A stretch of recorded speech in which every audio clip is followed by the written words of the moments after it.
सिमीको साग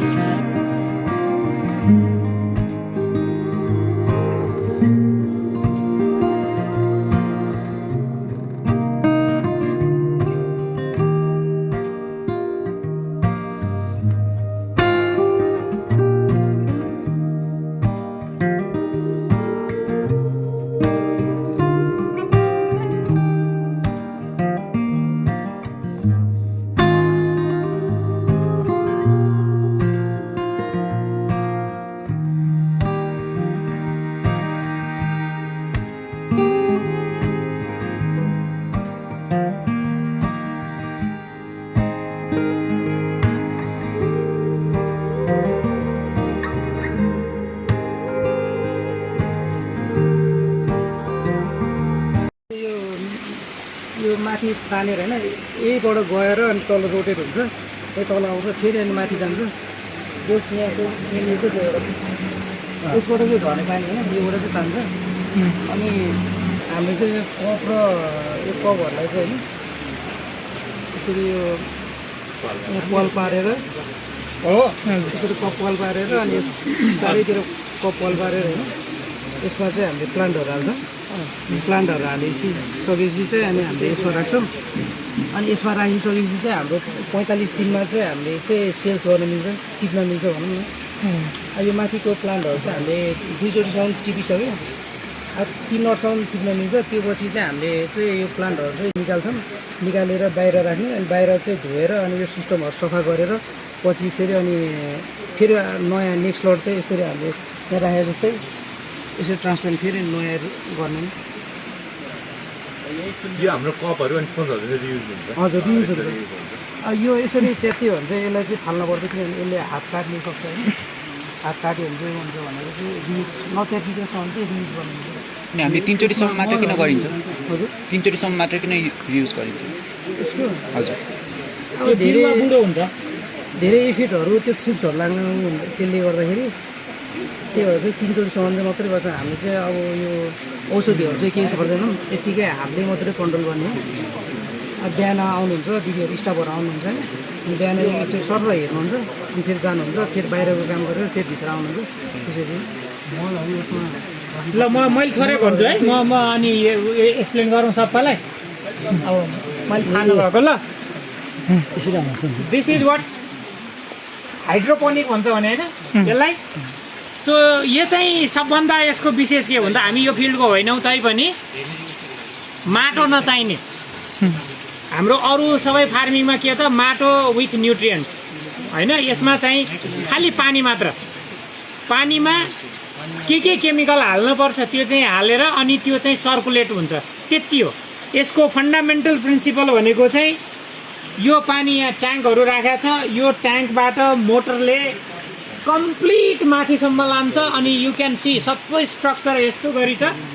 त्यो सब पाइपमा पानी चाहिँ सर्कुलेट भएको भाइ हुन्छ it has to be circulated for 24 hours कतिपयमा चाहिँ उहाँहरूले भनेअनुसार भनौँ न केही आवर अझ घटाउन सकिन्छ in fact we were thinking to start some project यही प्लान्टमा यो पर्टिकुलर प्लान्टको निम्ति कुन लेभलको लाइट एक्सपोजर होइन अनि त्यो न्युट्रियन्ट्सहरू अहिले चाहिँ यसमा स्ट्याटिक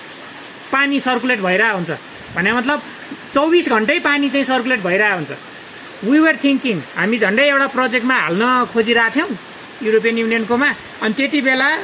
म त्यही बेलामा यहाँ आएर एकदम यहाँको मेन हाम्रो मान्छेसँग कुराकानी गरेर थाहा भएको यो चाहिँ अहिले यहाँ कुनै पनि खास त्यस्तो इलेक्ट्रोनिक कन्ट्रोल छैन अटोमेसन छैन सबै अहिले स्ट्याटिक मात्र भयो भनौँ न फिक्स छ केमिकल कति हाल्ने डिपेन्डिङ अपन यो पर्टिकुलर के प्लान्ट लाउने हो तर यो प्लान्ट चाहिँ नेपाली होइन यो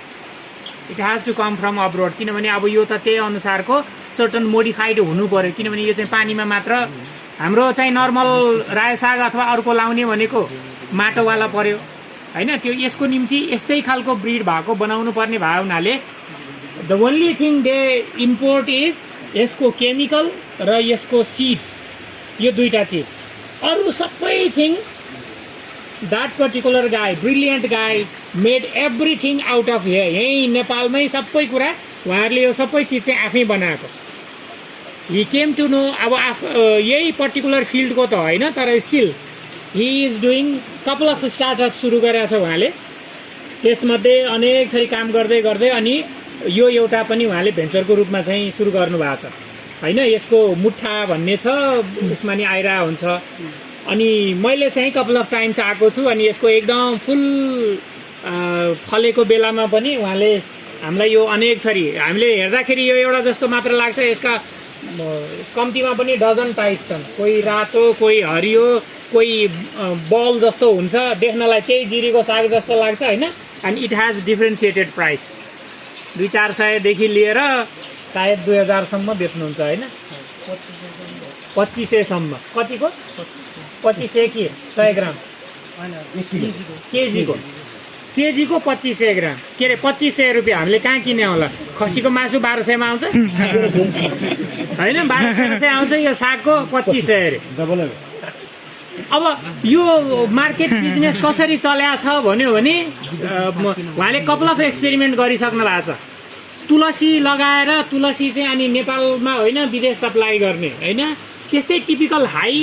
इल्ड त्यसको भ्यालु बढी भएको चिजहरू पनि के गर्न सकिन्छ भनेर एक्सप्लोर गर्दै हुनुहुन्छ अफकोर्स अब धेरै वर्ष भएको छैन यो सर्टन सायद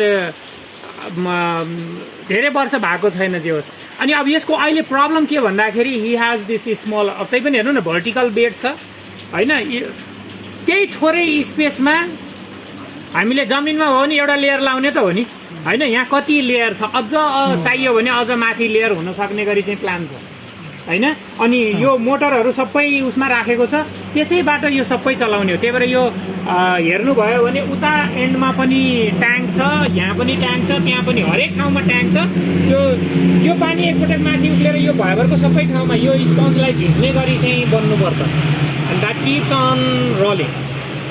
अब उहाँले चाहेको चाहिँ यो 24 घण्टा चलाउन सट्टा मेबी 10 घण्टा चलाए हुन्छ कि होइन अथवा 15 घण्टा चलाए हुन्छ कि कति हुन्छ त्यो चाहिँ अप्टिमल अनि डिपेन्डिङ अपन कुन चाहिँ टाइप हो यो फेरि त्यसलाई कतिको न्युट्रिसन चाहिन्छ होइन